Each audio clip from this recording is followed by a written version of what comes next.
This episode of The Incubator is proudly sponsored by Chiesi. Providing innovative neonatology solutions for more than 35 years, Chiesi is committed to supporting the neonatology community and the NICU families you serve. To learn more, visit www.nicuconnections.com/incubator.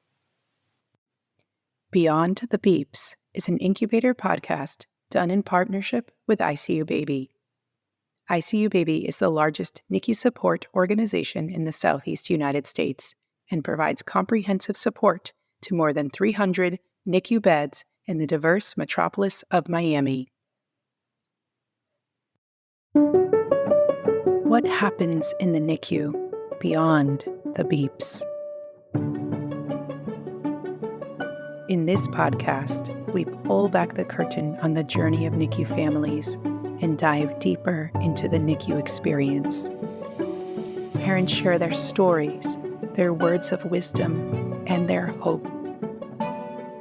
I am your host, Leah Gianetti, and I, along with my team of NICU mentors, hold the hands of hundreds of families each year who are living the NICU. I am bringing all of the families who I have met in the NICU with me to host this podcast and have these conversations so you can have a better NICU experience. We are so glad you're here. Welcome to Beyond the Beeps.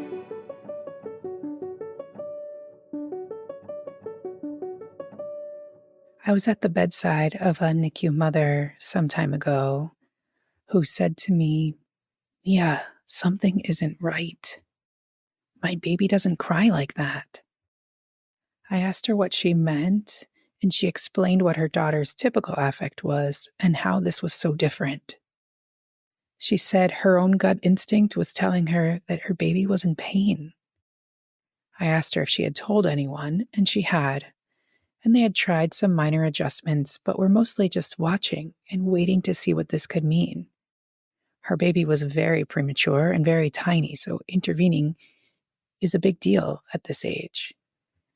This didn't sit right with this mother. She asked again later that afternoon and again that night because her daughter just wasn't herself. Finally, the next day, they were able to figure out that her daughter's breathing tube was misaligned, and it was indeed causing her discomfort or pain. Mom was right. Though many days parents feel powerless, feel like you can't do anything or you can't do enough, you are so important. Today, to help us understand this and to share her own NICU story is Isabella. Thank you so much for those words. Yeah. Yeah, sweet. Well, you're wonderful and in all ways. And today I wanted to, help everybody kind of catch up to your beautiful story with Lily. Tell me a little bit about her intro to the NICU. What brought her there? Well, so Lily was my first baby. I had a relatively uncomplicated pregnancy, no complications really. And I didn't, prior to Lily, try to be pregnant. It was really very straightforward and very easy. It wasn't the easiest thing for me as a person to be pregnant because I'm very active and I do a lot of sports, but nonetheless, it was a very straightforward pregnancy until 27 weeks when I, one morning, felt a few drops, just drops. And I thought, oh, maybe she's growing. I wasn't showing very much, but, maybe she's pressing down on my bladder. And I went on with my day, not really thinking much of it. I went to the gym, I worked out, and I started getting cramps all of a sudden. And I thought, this is strange. But, because it's your first time pregnant, you don't know what's normal and what isn't really. Right. So I just sort of thought, okay, maybe, this is normal. It wasn't, I have a very high pain threshold. Yeah. So, I really didn't pay much attention to it for most of the day. But then at night, I saw blood or not at night, maybe like at 5 p.m. I saw blood, and I thought, okay, this is not good. I called my obstetrician, I called my husband, and we immediately went to the hospital. And basically, my water had broken and I was 6 centimeter dilated. So right on, Wow. Yeah. right on track to having very unpreparedly having a little girl. Yeah. She was on her way. She was definitely on her way. It was then a question of, okay, I don't know how many people think about having their child end up in the NICU. I can tell you it never crossed my mind. I didn't even consider it as an option, really. Mm-hmm. Nor did I have a pregnancy that I would have, been a high risk or would have had any indication that I would end up in the NICU. And I think I was a little shocked, to be honest. Yeah. Then they said, okay, we're going to give you steroid shots and you need to keep her in, do whatever you need to do, but you cannot give birth for the next 12 hours because the steroid shot needs 12 hours to work. I always find this a funny conversation, though, that when they say do everything you can do, you would have been doing that all along, right? We hear it from all the family, do what you need to do, as if we have this, we didn't cause this to happen, so we're not going to cause the next thing to happen. Okay, so. Of course, I didn't know this, but I found out very quickly. We were living in London at the time, Mm-hmm. and there's basically two hospitals which are private. One is only private but doesn't have a NICU, and the other one is connected to a public hospital and has a NICU. Little did I know, when I made the choice of hospital, I selected the hospital with a NICU, which 18 years ago meant that she was guaranteed a place in that NICU, because Great Britain at that point did not have that many. I think it was level 4 NICUs that I needed. And she could have ended up anywhere in the country, wherever there was room, if I would have given birth at the other hospital.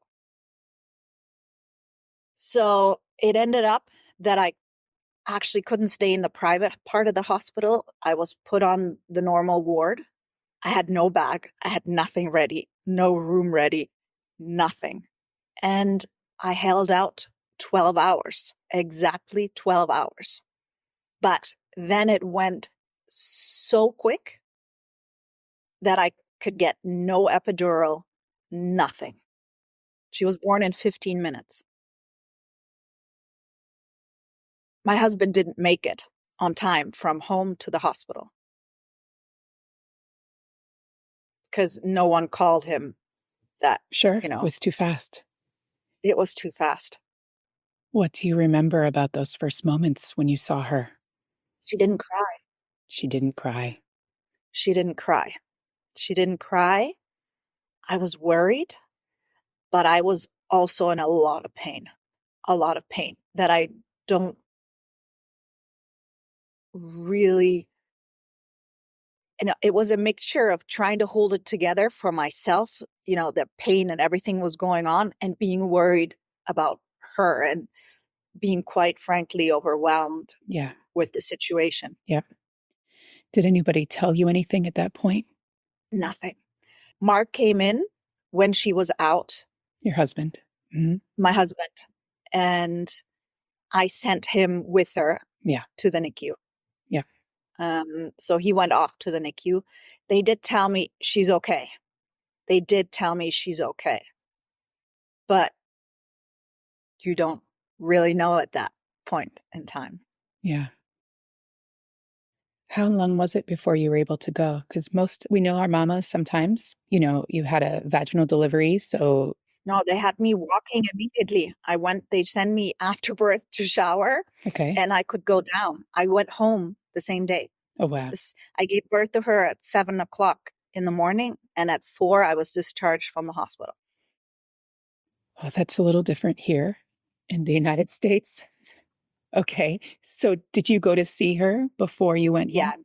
Yeah. yeah. And what do you remember about that first time? Since you said before you didn't know the NICU. Most people don't. Nothing. I didn't. So initially, because she was extremely stable when she was born, Mm-hmm. she didn't need to be intubated. She was actually in what we classify in the B. Sure, like a level 2. Sure.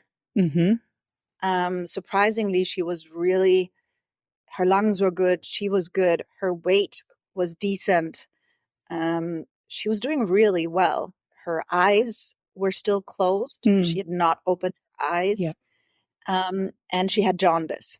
Okay. But besides that, she was actually pretty good. I mean, she was long, she was skinny, Yeah.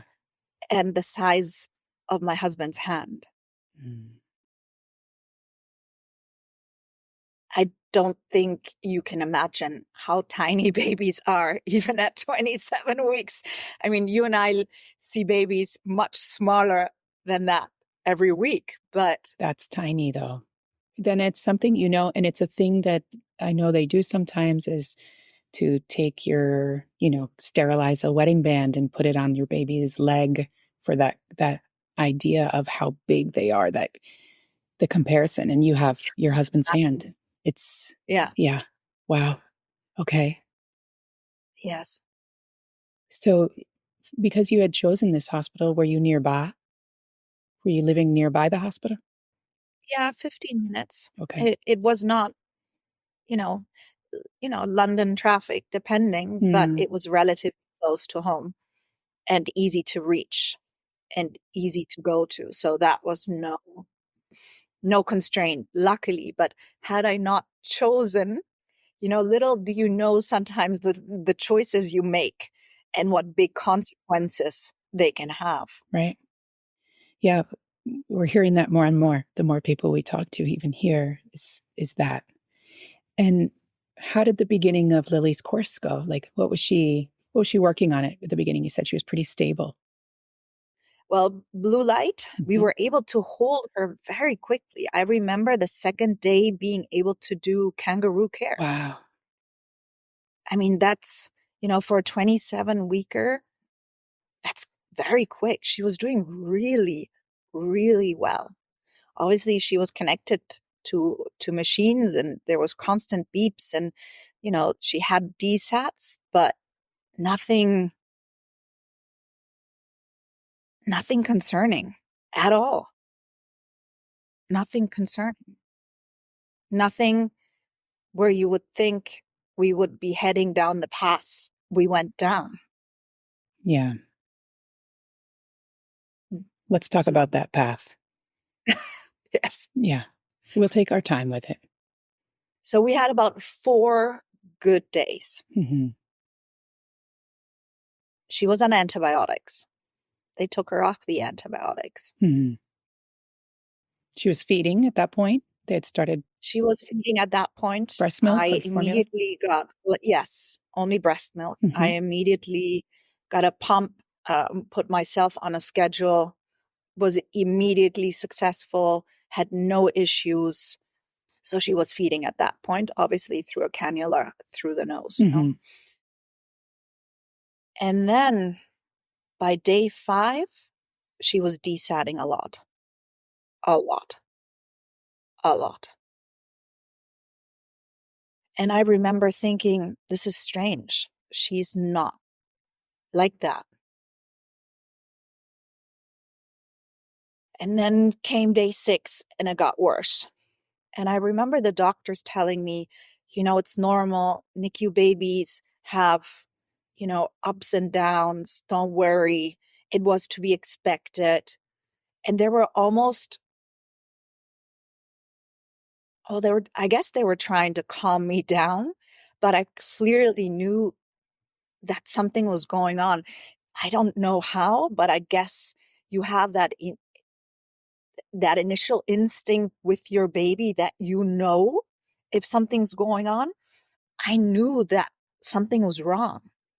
And it took a little bit of convincing, actually, to get everyone to listen to me, to be honest. And I'm not the type of person who's, I'm very calm and collected even in such a situation. I didn't know any better. I needed to believe the doctors that she was okay.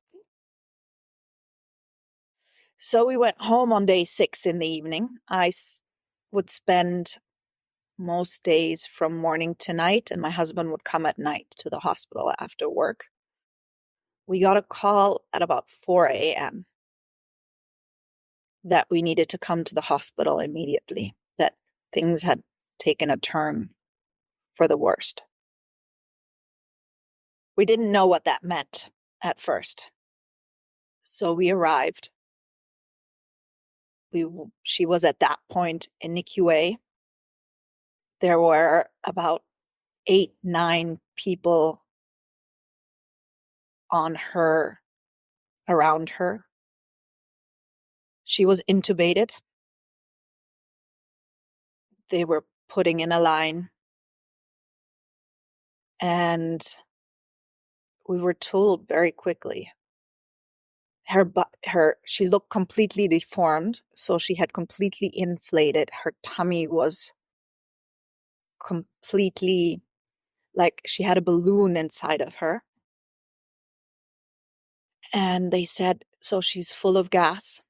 We need to get the gas out. She's on full life support.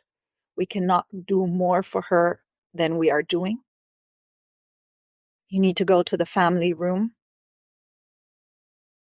and we will keep you updated. And we were sent away.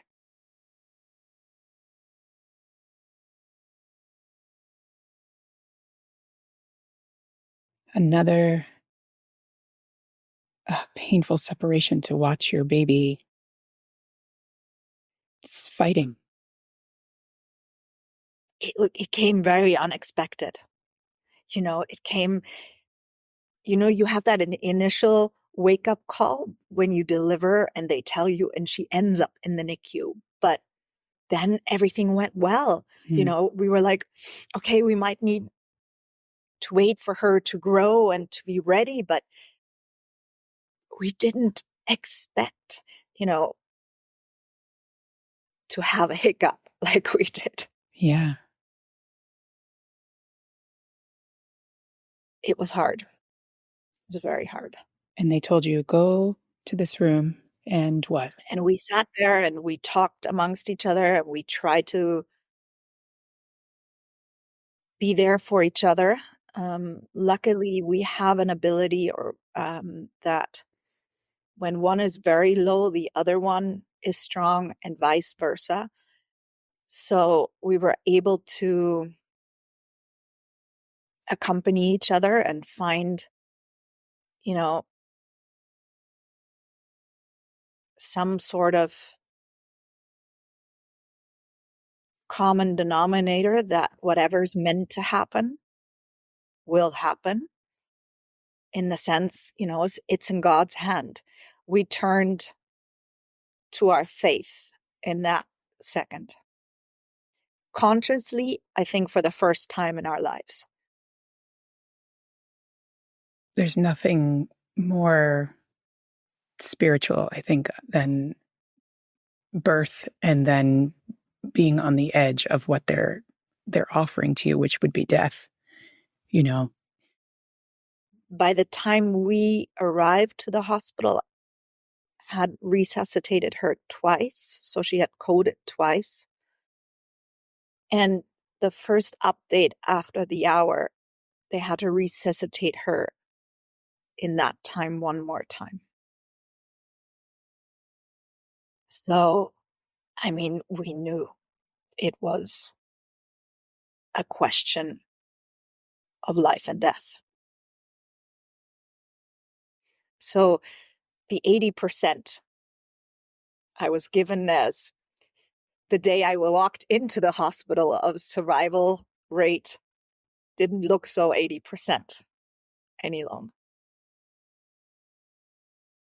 I can only imagine the minutes feeling like years sitting there. You lose complete consciousness of time. You lose complete consciousness of time. You think a minute is an hour. It's a very weird state. And when someone finally was able to come to you, were they explaining what's going on with Lily? Why is this happening? So I think the first more in-depth update was about 3 hours after we arrived to the hospital. They had put in at that point drains Mm-hmm. on each side of the stomach to get the gas out. So they then assumed that she had had a perforation of her stomach. And they told us they would need to go in to see the damage. Into her like stomach abdominal area to see where it was. Yeah, exactly. Okay. But they would not be able to do that unless she was stable enough. Oh, wow. What does stable enough mean? A good moment to go in. Okay. And it took 2 days. What were those 2 days like for you? Did they feel like 2 days, or was one massive week long of 2 days? It feels like one massive, because we were already told that they didn't know how big the damage was inside of her.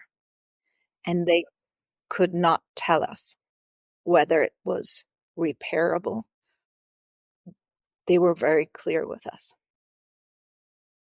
They didn't soften the truth. They told us straight out that they cannot tell us an answer on her prognosis until they've gone in. And then the question is whether she even survives surgery. The levels of uncertainty, and not like, oh, we're not uncertain, but like you said, life and death uncertainty it's just unparalleled for you and for Mark and obviously for Lily. And then 2 days passed and they said, okay, we can go. We can go. And we were able to see her. We were able to take her down, go down with her to the operation room. But because it was going to be several hours, we left the hospital and we went to the park. And we kind of made peace with the situation, accepting that whatever the outcome is, and I'm sorry I'm getting emotional. It's okay. It'll be okay. It's what's meant to be.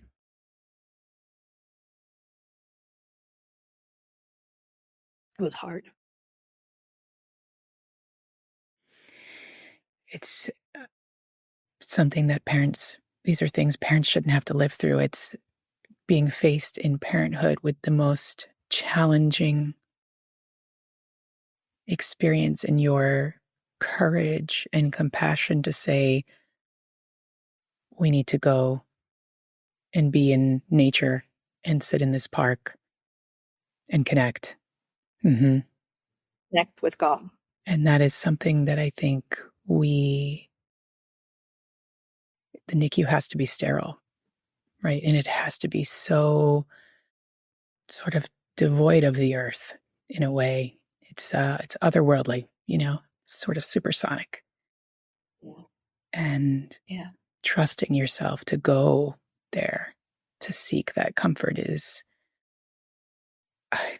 that just takes so much courage to be that strong and to say, I need this so I can come back for Lily.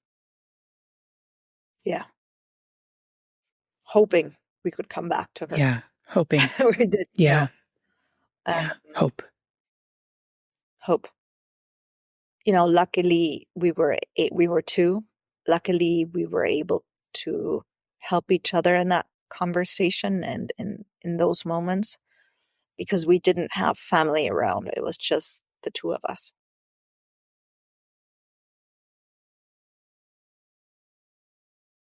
Did they call you or did you go back to the hospital? They did call us, and they let us know that the surgery went much better than expected. The hole was closer than expected, and they were able to realign her intestines, seal the hole, and close her up again. So for her, they didn't have to take the intestine out, right? Sometimes they take it out and put a little bag. So in her case, no. So in her case, they were able to seal it. And obviously the whole intestine was out because they needed to check everything. But they were actually able to put it back Wow. inside and close it and close her up. Okay. What do you remember about seeing her after that procedure? She was horrid. She was, she was still intubated. Her tummy was so extended. And it wasn't, she was fighting for her life. It wasn't like we had the surgery and everything was normal again, or the normal we knew the first couple of days. We had now a completely different situation. Everything changed. We went from a non-intubated baby into an intubated baby that needed support. It was completely different. Completely different. She couldn't feed. Very different. You said she wasn't feeding at first. Did she start feeding? How long did it take? And so they waited quite a bit, to be honest, for her to stabilize her. Yeah. So I believe they just put in the line to put in the necessary. Yeah, the TPN. Yeah. It was 3-4 days before they tried, introducing very little. We're talking maybe 1 ml. Right. Breast milk. Breast milk, because, we had no idea how the body was going to react. And then those moments for her, waiting for that first time she poops again was something else, because imagine your whole organism is thrown off. Yeah. And I'm sure they, clean everything out when they're in there and, make sure. And They did in the procedure actually take her appendix out as well, because they needed to kind of clean and have one exit. They explained to us. yeah. And she continued to have the drains, obviously, on her stomach. That's what I was going to ask you. Did it mean that we could close up some other holes now or no? She was still with the drains for a while. She drains for a while. Yeah. Yes. And that means, and I'm guessing here, so you'll tell me if I'm wrong, that now we're spending more time without being held in mama and dada's arms. Yeah, for sure. How long do you think it was? I think from the day, 3 weeks. Oh, 3 weeks. okay. I was still there. They allowed me to open the incubator. I was able, to touch her hand. Mm-hmm. But yeah, until really she was extubated, we didn't hold her again. And even when she was extubated, her values had changed. Her values, her scheme of the values, her DSATs, was different. Yeah. So instead of going from having just like a nasal cannula for oxygen to getting off of that, now you had to kind of progress through all the other types of breathing apparatus. We went through CPAP, we went through everything. And at a certain point, her infection values came back up again. So she was put on antibiotics again. And the hospital made a decision to keep her an A. So keep her at the highest level of care that they could provide. Well, yes, they told us she would be a baby that would go home from A. Yeah, they couldn't take a risk by stepping her down to a lower level of care. She needed to stay where she was. No. Something which I found very, very powerful was she had the same nurses through all those weeks. And those nurses became my companions, and they became her companions. Till this day, I have a relationship to those people that cared for Lily in her first days. And because it's such a small NICU, we saw a lot of families that didn't have the chance to take a baby home. Which is when you get pregnant and have an uncomplicated pregnancy, it is your first baby. It does not cross your mind that you might not take your baby home immediately. One, or not take it home from the NICU. I mean, that's just from a panorama in front of your eyes. It's just not something you consider. Maybe I was naive. Maybe I was totally naive, but my doctor didn't tell me. Right. Well, yeah, like you said, you had an uncomplicated pregnancy and, introducing extra fear, or reality. Or reality doesn't help either. Yeah. You said those nurses were very important to you. Was there something that someone said to you ever that stuck with you? Or perhaps not that, something you wish you had known? Yeah. I think the thing that I learned is that a NICU is not a straight line up the mountain or to the finish line. It is always, I remember Ivan telling me, it is 2 steps forward and 3 steps back. And it really, you never know what day you're going to walk into in the NICU. You could have left the evening before thinking, wow, now everything's good. Now everything's fine. And you go in the next morning and you have, she had other complications, with the gases that filled up the kidneys, they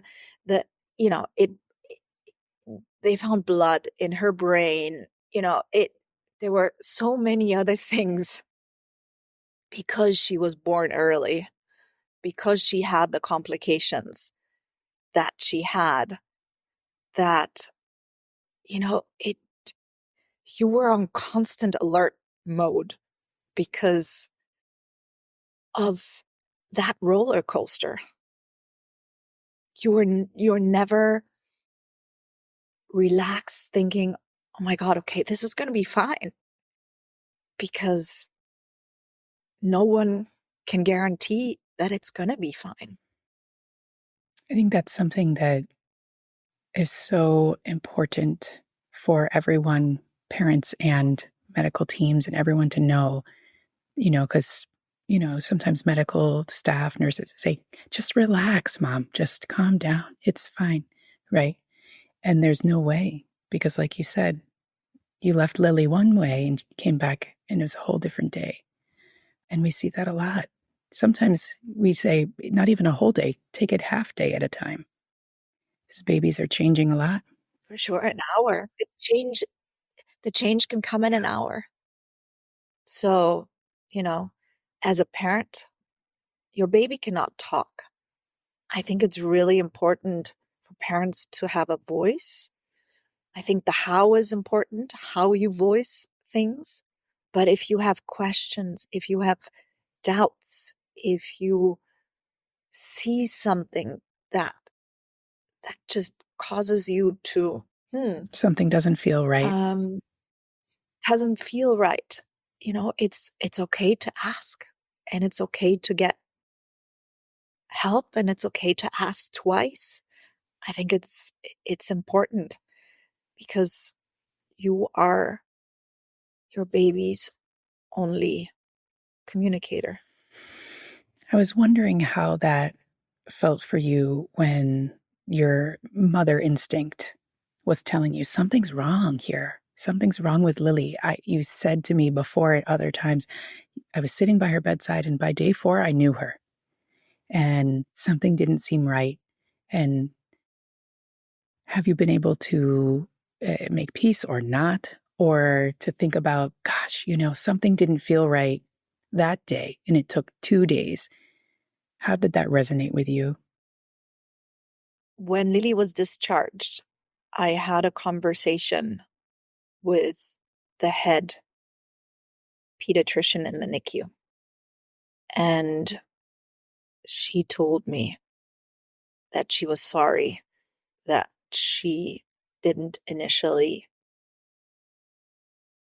think it was what would happen afterwards. And I was, after that conversation, I'm at total peace. I know that those doctors, they do the best they can, and the nurses do the best they can. Not everything, can be understood, picked up. It can happen in a split second. It takes time sometimes to kind of pinpoint what is causing it. Lily couldn't tell them my tummy hurts or my stomach is perforated. They do the best they can. Yeah, which is miracles. Otherwise, which is, they wouldn't do the job they do, which is a hard job. It really is, day in and day out. Highest of respects for those nurses taking care of those babies and for those doctors. You mentioned, well, before, if people are listening in, after 13 weeks, Lily went home from the NICU, which is an incredibly short. I mean, if we're doing the math quickly, from 27 weeks, she went home at 40 weeks, full term, which we know doesn't happen when you're premature. Oftentimes you end up staying a little extra time, sometimes not. No, and Lily's big issue was the feeding. I mean, picking, you have to feed a certain way in order to be able to go home. I knew, though, by that time, that for her being in the hospital would make her also more susceptible to more things happening to her. There's bacteria. These babies are sick babies.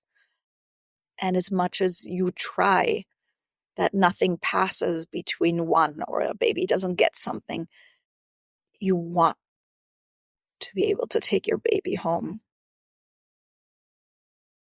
as soon as it's safe to do so. And we, at a certain point, it was just the feeding. Everything else had fallen into place. And we made the decision to have care for her at home with a nurse, 24-hour nurse, which we needed at that point still, but we were able to take her home.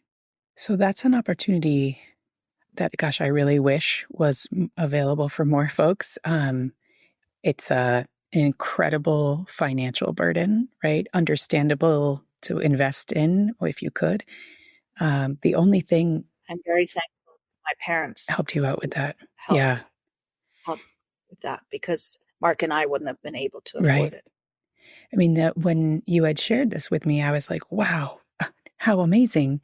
The closest thing that I can think that we have here would be a postpartum doula. But even then, that's only like a day a week or, a couple of days. It's not that 24-hour nursing care that Lily needed at the time to work through her feeding. No, I couldn't have taken her Yeah. home without a Yeah. nurse.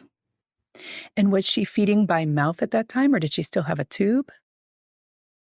She was feeding it by mouth. The problem was it would take hours to get the milk down. And if I tell you hours, it would take hours. So we would then, at the beginning, we would still put a line in and put the rest down. So, like an NG tube, you mean by a line, the little tube that goes through the nose to the tummy. Mm-hmm. Exactly.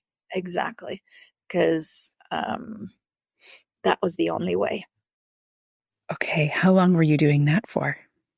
Do you remember? Not long, the tube, not long. Pretty soon her feeding improved at home, that we were able to get her to a good level of milk at home. It would take still very long, but we at least got rid of the tube. And really, her feeding really only just improved when we introduced solids. She was not a good milk drinker. Yeah, she struggled with it. She Tell really me. struggled with Yeah. it. All along while you were doing the feeding with the tube and it was taking so long, she was still gaining weight, right? Like she followed a good path. We knew we had to have a scale it was not like we were sent home and no longer vigilized. Actually, NHS, which is the British health system, sent someone home to check her, I think once a week or twice a week. So they would weigh her, they would look at her, they would check her on top of her, normal checkups she still had at the hospital, because she was not yet completely in aftercare yet. And we still needed to follow up with a few specialists. Yeah, the NICU doesn't end at discharge, you know? No, and then you have you don't know if if she's going to have developmental issues, if she's born at 27 weeks, that, she has to reach all the milestones according to timeline. Otherwise, you need help. So tell me about Lily now. Lily's 18. She's a freshman in college, believe it or not. Uh-huh. A healthy, happy, successful young lady with a huge scar on her tummy and with many, many little scars on her hand from those times as a reminder of the hospital.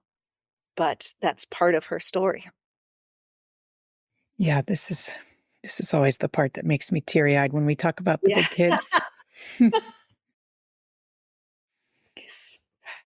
And you talked about hope when you were at the park. You kind of mentioned in other places. What does hope mean to you? Hope means knowing that there's someone bigger than you that has a plan, and accepting that. And that's hope. Being thankful for what you get. No matter what it is, how hard it is. A lot of folks say that the NICU changes them. Yes. How has it changed you? It was a real reality check for me. It taught me that, death is part of life, that we have to be grateful for every day that we get a healthy child is the biggest gift on the planet. And we need to have awareness for that. For me, those weeks she was in the hospital were the steepest, hardest learning curve I've ever had to master. Patience. Jokingly always said, when God handed out patience, I wasn't present. I learned what patience is.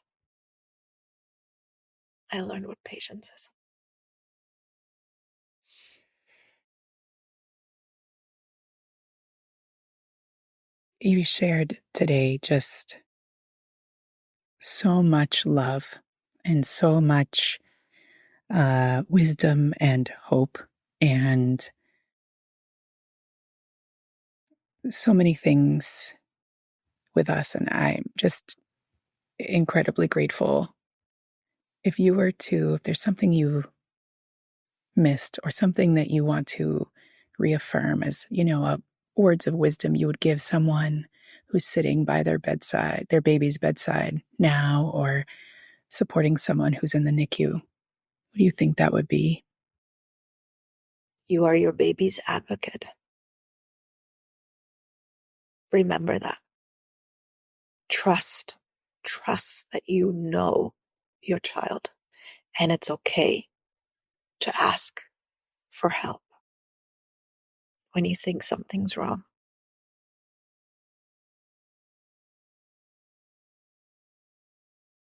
I can't thank you enough, Isabella. A NICU is a hard place.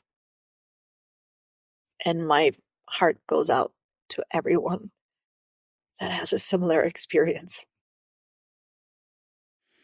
If you're one of those people who's sitting by your baby's bedside today, or in the family conference room, or driving to or from, or up late in the middle of the night pumping milk, or watching a camera, or just awake pacing, because we know we do that, Isabella and I want you to know that you're not alone. Yes, for sure. And we really look forward to sitting with you again next time. Thank you so much for listening in. And thank you, Isabella, for joining. Thank you for having me. Take care, everyone. A NICU parent pearl. Something we know for sure. Every baby and every NICU journey is different. The story you heard today is this family's story. We hope what you learn here will empower you to ask questions and engage with your baby's healthcare team throughout your NICU journey and beyond. As a reminder, this podcast is intended to be purely for entertainment and informational purposes and should not be construed as medical advice. If you have any medical concerns for yourself or your baby, please talk to a medical professional. You all deserve to feel well. Thank you for listening to Beyond the Beeps. If you liked this episode, please leave us a review on Apple Podcast or the Apple Podcast website. You can find other episodes of this show and other incubator shows wherever you prefer to listen to podcasts.